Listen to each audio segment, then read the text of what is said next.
Assalamualaikum dan salam Malaysia Madani, kembali membicarakan 5 berita pilihan dalam berita 5@5.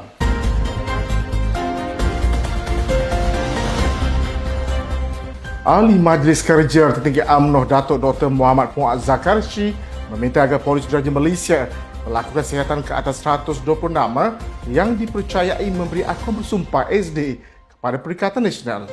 Tegasnya, 120 nama-nama tersebut merupakan perbuatan skema politik yang digunakan pihak tertentu untuk mengkucak-kacirkan kestabilan politik negara.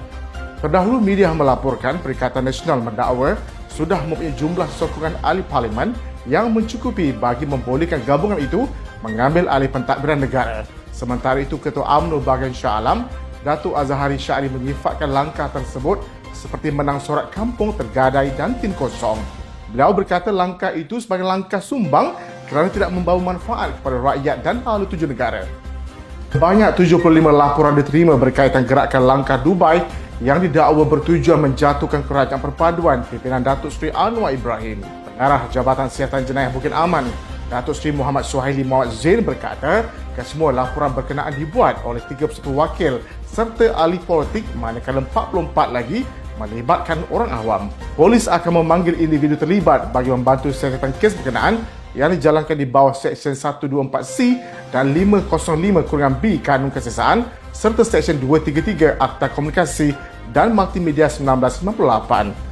Pada Selasa lalu, Ketua Polis Negara Tan Sri Azharuddin Hussein dilaporkan berkata laporan polis dibuat berdasarkan tular rakaman video 3 atau 4 orang berkaitan aktiviti memudaratkan demokrasi berparlimen.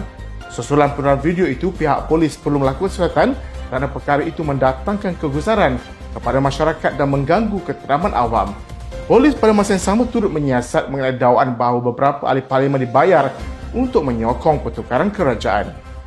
Usaha berterusan pihak yang cuba menggulingkan kerajaan mengikut pintu belakang boleh menjejaskan persepsi pelabur terhadap kedudukan ekonomi dan kewangan negara ketika ini. Pakar dan penganalisis ekonomi Malaysia, Profesor Madya Dr. Ahmad Razman Abdul Latif menegaskan bahawa gerakan yang tidak bertanggungjawab itu akan merencatkan prestasi ekonomi yang semakin kukuh di bawah pentadbiran kerajaan perpaduan. Jelasnya, sebarang kenaikan mata di pasaran saham Bursa Malaysia dan pelbagai perjanjian memorandum persefahaman dengan syarikat-syarikat gergasi dunia adalah disebabkan persepsi bahawa kerajaan perpaduan pada ketika ini adalah stabil. Namun, apabila berlaku usaha mahu menumbangkan kerajaan yang sedia ada, persepsi ini sekaligus memberi ubah dan memberi impak negatif pada ekonomi negara. Bagi ahli ekonomi Malaysia, Profesor Dr. Barjaya Badai berkata, rakyat berasa tertipu sekiranya kerajaan sekarang dijatuhkan kerana sudah ada 3 kerajaan dalam masa 3 tahun dan setiap kerajaan mengemukakan tema dan dasar mereka sendiri. Ketua Wanita UMNO Malaysia, Datuk Seri Dr. Norini Ahmad berbesar hati apabila dapat menjantuni beberapa masa banjir yang telah dipindahkan di pusat pemindahan sementara di sekitar Johor baru-baru ini. Beliau yang juga Timbalan Menteri Pembangunan Wanita, Keluarga dan Masyarakat memaklumkan bahawa terlibat terlebih dahulu telah melawat ke beberapa pusat pemindahan sementara PPS di Dewan Kampung Murni Jaya, Kulai di samping meluangkan masa memberikan bantuan keperluan harian kepada semua mangsa. Beliau yang juga ahli Parlimen Parit Suluh mendoakan kesejahteraan buat mereka dan berharap urusan kesemua mangsa dapat dipermudahkan dengan segera. Beliau pada masa yang sama turut berkesempatan menjadi rombongan timbalan Perdana Menteri Datuk Seri Dr. Ahmad Zain Hamidi ke Kota Tinggi bagi menghadiri sesi serang sistem penapisan air muda alih dan ke PPS Sekolah Kebangsaan Taman Kota Jaya bagi mendengar sendiri taklimat berkaitan banjir.